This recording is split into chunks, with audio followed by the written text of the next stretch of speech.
we'll just see though. I got to go back and talk with the team and see what makes the most sense. That's really all it boils down to. I'm very disciplined in the sport of boxing, in life in general. It's getting to that point, but if it makes sense, it makes sense. The numbers, I know when the numbers come out, the numbers did very well. The gate did very well. I proved that I'm a draw in the sport of boxing. I proved that the people want to see me. They come out, they support. The same thing that we talked about we were going to do in the DMs before you picked your man. 2026, you're doing it. Promise?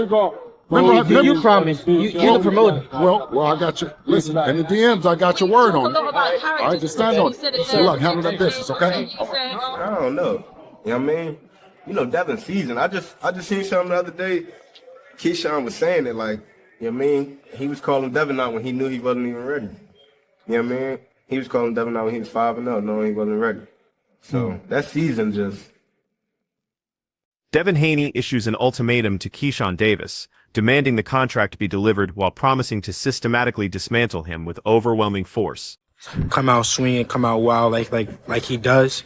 But you know, I'm gonna break him down. I'm gonna crush him. I'm gonna step on him. Years of brewing animosity between Keyshawn Davis and Devin Haney has created an intense feud built on mutual pride and fierce competitive drive. I was always around Shakur as an amateur and shit. So Shakur introduced me to Floyd, Devin Haney, all that type of shit. So there's a hell of times I'm around Devin Haney and we 24 fitness playing basketball, regular shit before niggas became celebrities type shit or just who we are today. And it just never showed. Nigga never even looked me in my eyes. Nigga never showed me respect. Like nigga never. Shakur always like, yo, this nigga Keyshawn, this, that, third. He be like, for real? That nigga still a kid. And like, he just never gave me my respect. He sunned you. You know what I'm saying? So it's like, big nigga, you know goddamn well, nigga, now I'm here, nigga. And everything Shakur been saying, nigga, I lived up to it and then some. Fuck you talking about? And he still, like, his father used to, it's crazy because my beginning of my professional career, his father used to be like, oh, shit, the businessman. Keyshawn Davis claims that battling a performance-enhancing drug user transformed his perspective on boxing and revealed Devin Haney's underlying vulnerability. He fought a guy with steroids and it changed his whole career. It changed how he talked. It changed everything. So us seeing Devin Haney doing all of this with a person that had 0.1 estrogen, and we all seen that Ryan Garcia was still in there getting tired. It's like, bro, I'm sorry. There's no other word to put this. You're a bitch. Excuse my language. That's how I feel. You're soft. You don't know how to take your L's. You a person that been given everything all your life, a daddy's boy, making sure you've been straight all your life, and now you took your first loss. I feel like you don't really know how to take it. Granted, I wasn't in there fighting Ryan Garcia, but you asked me how I feel. You done took it always as suing and all that extra shit. I feel like, bro, you soft, bro. Keyshawn Davis continues his impressive run, highlighted by his commanding win against German Ortiz, and stands prepared to face Devin Haney next. Keyshawn Davis goes out and dominates Ortiz, beats him pillar to post, and knocks him out in the 12th round. 11th round body shot put him down. 12th round body shot took him out. I was really impressed with Keyshawn that night. How about you? Yeah, no, I was impressed because Ortiz was a handful. And I think that's the best I've seen Ortiz fight. We know that he's a championship spoiler, right? If you're not careful with guys like Ortiz, they can win quiet rounds, and next thing you know, you're in trouble in the later part of the rounds. This fight could have turned out that way, but Keyshawn never allowed Ortiz to play the spoiler, and he closed the show. If Keyshawn wouldn't have got that knockout in the end, then I probably would have picked apart that performance a little bit and been like, you know what, man? Keyshawn wasn't at his absolute best. He could have done this. He put it in another gear. It was a big moment, a big stage, but he closed the show, and he never let the spoiler play his role. Shakur Stevenson gave Keyshawn Davis high praise, noting he's trained his brother and other fighters, but none have reached Keyshawn's exceptional skill level. It's like this, right? It's kind of, I'm not going to say it's kind of unfair. What you mean? It's unfair for these fighters to the point where that's really my brother and we could really help each other. Tommy Smalls offered his take on the escalating conflict between Devin Haney and Keyshawn Davis, emphasizing how timing and preparation determine success in boxing. He remembered when Keyshawn challenged Devin early in his journey at just 5-0, suggesting Keyshawn lacked proper readiness then. Smalls stressed that experience matters before taking on major tests. However, he recognized both Devin and Keyshawn entered the sport around similar timeframes, making their future battle even more compelling. Smalls expects an entertaining bout that fans will demand to see. He questioned whether weight divisions might affect the result, originally thinking Devin would face Shakur Stevenson first. Regardless, Smalls views this matchup as unavoidable and thrilling. 47 for me, so it is what it is. You know what I mean? I gotta see everybody above me. You know what I mean? If you're not above me, I ain't worrying about you. If you got one of them belts, I'm on that ass. You know what I mean? Do you like to hear that? Like hearing more guys at 140 or the big name dudes jump into your division? Yeah, big name. I thought you was about to say just, I don't want just anybody just moving up to 47. Ain't gonna do nothing but get crowded. But the bigger names ain't doing nothing but making more opportunity. You know, they gonna be, everybody scanning each other. And them coming up, they gonna have to be looking for somebody that's above them. You know what I mean? So it is what it is. I'm ready to get it on. In your opinion, who wins that fight if it were to occur? Out of who? Devin and Keyshawn. I don't know, man. I don't know. Keyshawn was saying it like, you know what I mean? He was calling Devin out when he knew he wasn't even ready. You know what I mean? He was calling Devin out when he was 5-0, knowing he wasn't ready. So that season just, they play a part. You know what I mean? But they both been in the game about the same time, man. It's going to be a good fight. It's going to be a good fight for sure. Do you think the weight is going to play a role? I honestly thought Devin and Shakur would end up fighting first. You know what I mean? Me too. I thought they would end up fighting first, but Davis controlled every moment from opening bell to final punch, dictating tempo and systematically wearing down Ortiz with surgical precision. His attack flowed seamlessly between sharp jabs to the midsection, devastating hooks, crushing uppercuts, and perfectly timed combinations, while maintaining relentless forward pressure that prevented Ortiz from finding any comfortable rhythm. The bout concluded spectacularly with Davis delivering a 12th-round knockout following brutal body punishment. This performance represented a definitive statement on boxing's biggest platform, demonstrating both his technical mastery and clutch finishing ability under bright lights. The triumph established Davis as an emerging powerhouse in the division, proving his readiness for elite-level opposition. And he had a good game plan, Jermaine Ortiz, and he's just not that guy. He's come up short now 3 times on the biggest stage possible. No shame losing to Loma, Lopez, and Keyshawn, but when you're getting knocked out in the last round, that's when you start questioning your stance in the top of the game. But that's credit Keyshawn, man. He closed the show and he looked incredible. I thought Keyshawn was really good. He obviously filled out the weight really well. He is a strong 140-pounder. Body work has become his MO. You go back to the Dennis Baranchik fight, knocked down Baranchik, kind of went the same way. Knocked down Baranchik in the 3rd round with a body shot, knocked him out in the 4th round. This time was the 11th and the 12th round for Jermaine Ortiz. I would disagree with you that I didn't like Ortiz's game plan. I thought he should have moved a lot. Boxing experts predict that by 2026, the most captivating fight available will pit Keyshawn Davis against Devin the Dream Haney. Extended friction between Davis, his family, and Haney through fluid verbal sparring has created massive anticipation. Though Haney's name surfaces alongside Gervonta Tank Davis and Mario Barrios, many insist a Keyshawn clash would generate superior entertainment value and financial returns. Davis already reigns as a 135-pound champion with crowd-pleasing performances that surpassed Shakur Stevenson's appeal, elevating discussions about marquee encounters. Keyshawn Davis brothers and Devin the Dream Haney. I believe in the 147-pound division that a Keyshawn Davis versus Devin Haney will be just as interesting, just as lucrative than any of those fights that we mentioned. A potential fight with Rolly Romero, potential fight with Devin Haney and Crocker. I think Keyshawn Davis and Devin Haney will be a way better fight than that.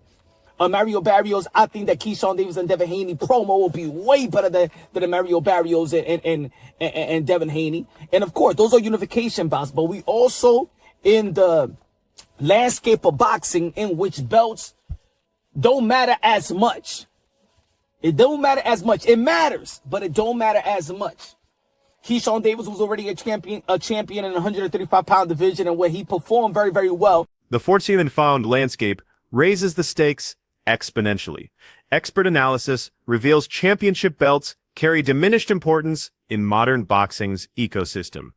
Fan engagement, fighting style, and marketability drive today's biggest events. Davis delivers Olympic credentials, razor-sharp technique, and suffocating pressure. Haney counters with technical mastery and championship-tested experience. Their contrasting approaches guarantee explosive action. Some describe it as Davis relentlessly pursuing Haney while refusing retreat, with Bill Haney strategically managing Devin's path and Keyshawn determined to establish dominance. Promotional campaigns alone could eclipse unification fight hype. Summer 2026 should witness one of boxing's most significant moments. The performances that Keyshawn Davis has is really more entertaining than the performance that Shakur Stevenson had.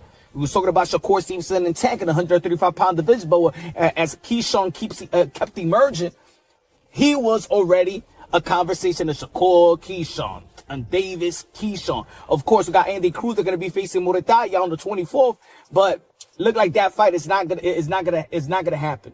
The primary fight for Keyshawn Davis now, in my opinion, is Devin the Dream Haney at 147 because that's his plans. The primary fight for a Devin Haney, in all actuality, should be now a Keyshawn Davis. If Keyshawn Davis is willing to fight you and they call in and Devin Haney and Bill Haney, shout out to Bill Haney, he's done a wonderful job as a manager, they're saying that they Debo, well, Keyshawn Davis is Craig and Keyshawn Davis is running towards Debo, right? Bernie Thought Boxer delivered candid thoughts on Keyshawn Davis challenging Devin Haney, expressing both respect for Haney and genuine admiration for Davis. Bernie confirmed witnessing Haney's sparring sessions and recognized his ring career as a polished veteran. When pressed for his prediction, Bernie favored Davis. He cited Davis's aggressive approach, ruthless mentality, and killer instinct as distinguishing factors combined with lightning hand speed, excellent punch selection, and willingness to engage in warfare. Davis projects an intensity Bernie believes provides the crucial advantage. You know, he's a seasoned pro in there, so, you know, it's a great fight. I want to see the fight, but I'll favor Keyshawn just on the strength that I love how Keyshawn fights. I love his meanness. I love, like I say, his kill mentality. He has great hand speed, like I say, great punch selection, and he's willing to mix it up in there. So I will favor Keyshawn, but it's just a fight that I would love to see. I mean, knowing that Devin Haney fight could be such a big fight down the line, do you would rather see Keyshawn in a fight at 147 first before tackling Devin Haney? What do you think? No, just give him what he wants. Give him what he wants. You know, all the talking, just give him what he wants. If that's what he said, then just do that. You know, sometimes we just gotta listen what they say and give them what they want. You know. Bernie rejected suggestions about Davis fighting at 47 and 47 before meeting Haney. His position stated that if Davis wants the fight, it should materialize immediately. He stressed Davis already achieved stardom as Olympic silver medalist and world champion, eliminating any reason for delays. Bernie characterized Davis as ready for unleashing and deserving major opportunities he actively seeks. He referenced post-fight tension involving Conor Benn and Shakur Stevenson, while suggesting Davis's trajectory remains clear. He's targeting the division's biggest names, with Haney leading that list. Keyshawn's a star. Like I say, he's a silver medalist. He's a world champion already, been a world champion already. There's no more holding back for him now. Just let him go. Let him off the leash, you know. After the fight, Conor Benn comes into the ring. They talk, have some words, but Shakur Stevenson said, I want to put that same rehydration clause you put on Chris Eubank. Tell me, what did you get out of that moment in the ring? Well, you know, I heard on the press conference where I think it was his manager said that, you know, that was a clown move, but I think Shakur invited that, you know. I don't even know if I would have said all that about Conor being right then, you know, but I think he really wants that fight. He really wants the money for the fight. You know, he's been saying that but now he came through victorious. Boxing analysts consider the potential Devin Haney versus Keyshawn Davis encounter among the sport's most fascinating possible matchups. Haney's recent social media response indicating willingness to fight Davis has amplified fan excitement tremendously. Davis maintains an unblemished 14-0 record with 10 knockouts, while Haney stands 34-0 with 15 stoppages. These statistics showcase Haney's extensive experience and volume against Davis's proven power advantage. Physical measurements slightly favor Haney at 5'9" with 72-inch reach compared to Davis's 5'8" frame and 70-inch span. Experts argue Davis brings superior knockout ability while Haney excels defensively with superior jabbing and distance management. Following Davis's impressive Jermaine Ortiz victory, some believe Haney's skill set would neutralize Davis's aggression, creating elite-level tactical warfare. Devin Haney took to social media and responded, and he said, Keyshawn, as you can see here, let's do it. Let's make it happen. Right? Now, Keyshawn is now 14 wins, no losses, no draws, 10 wins by way of knockout. Devin is 34 wins, no loss, no draw, 15 wins by way of knockout. So Devin got more knockouts than Keyshawn actually has fights. Devin is about 5'9", with about 72-inch arm reach. Keyshawn is about 5'8", with a 70-inch arm reach. Keyshawn has more power. Devin Haney has shown that he's a better pure boxer. I think Devin Haney's defense is better than Keyshawn's. Devin Haney's going to control him with his jab, his distance, his range, and his counterpunch ability. I think this is going to be the most skilled, talented fighter that Devin Haney has fought outside of Lomachenko. Right? Lomachenko is so accomplished, so skilled, so talented. But I just think that Keyshawn is bigger, has more power than Lomachenko, and just as talented and skilled as Lomachenko. I think Keyshawn is more skilled and talented than Regis Prograis and Brian Norman Jr., but they got more power than Keyshawn does. Greg Hackett provided detailed analysis of Keyshawn Davis's dominant showing against Jermaine Ortiz, emphasizing the strategic preparation and execution that secured victory. He explained that Khan and Keyshawn recognized Ortiz performs optimally when establishing rhythm and controlling pace, so applying constant pressure prevented Ortiz from settling comfortably. Keyshawn kept the pressure.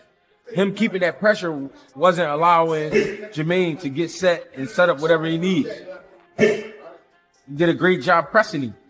The jab to the body, the right hand to the body, the hooks, uppercut, everything he did was good. It was with pressure, and I think that was the main factor. He kept the pressure on. The 1-2 now. Keyshawn's timing is fucking incredible. Like coming off the layoff, right? Coming up to another division. In my mind, I'm thinking that was going to be the first thing to suffer. But he had his timing from round one. Yeah. I mean, it wasn't nothing for him really to pick up on because Jermaine Ortiz is a rhythm fighter. He got to feel good to get his shit off. I mean, he gotta know that you slowed down for him to get his shit off. Hackett celebrated Keyshawn's offensive diversity, featuring body jabs, downstairs right hands, hooks, and uppercuts, all thrown with continuous forward movement. That relentless pressure remained the decisive element, keeping Ortiz uncomfortable and disrupting his typical offensive setups. Hackett particularly praised Keyshawn's timing excellence, despite extended layoff and divisional move-up. Many anticipated timing issues initially, but Keyshawn displayed sharp accuracy from round one. Since Ortiz requires rhythm to create openings, Khan and Keyshawn strategically denied those opportunities. Hackett observed how Keyshawn pursued the finish during later rounds, despite commanding leads, demonstrating hunger and determination. The sustained pressure, precise timing, and refusal to coast eventually destroyed Ortiz completely, perfectly illustrating Keyshawn's championship qualities. That was the main thing, keeping that pressure. stayed in his face. That was very important. He seemed to be pressing for the stoppage. Late rounds, he predicted the stoppage. Even when he had to fight, like he was comfortably ahead, he kept pressing the gas. He kept pressing the gas. Did you know that he was going to get Maine out of there late? I didn't know he was going to get him out late. I knew it was a possibility, especially the way he was hitting him to the body. He was landing good, clean shots to the body, and you could tell Jermaine ain't like it. And I had tweeted after the second round, and I said all Keyshawn got to do is keep going to the body, and that's what ultimately ended it. The body work. You could tell he's just a lot better. He's just a lot better fighter than what Jermaine is used to. I think the size. It's not that Keyshawn is a real big guy, but his approach is like a big guy. That's it for today's video. Stay tuned until next time.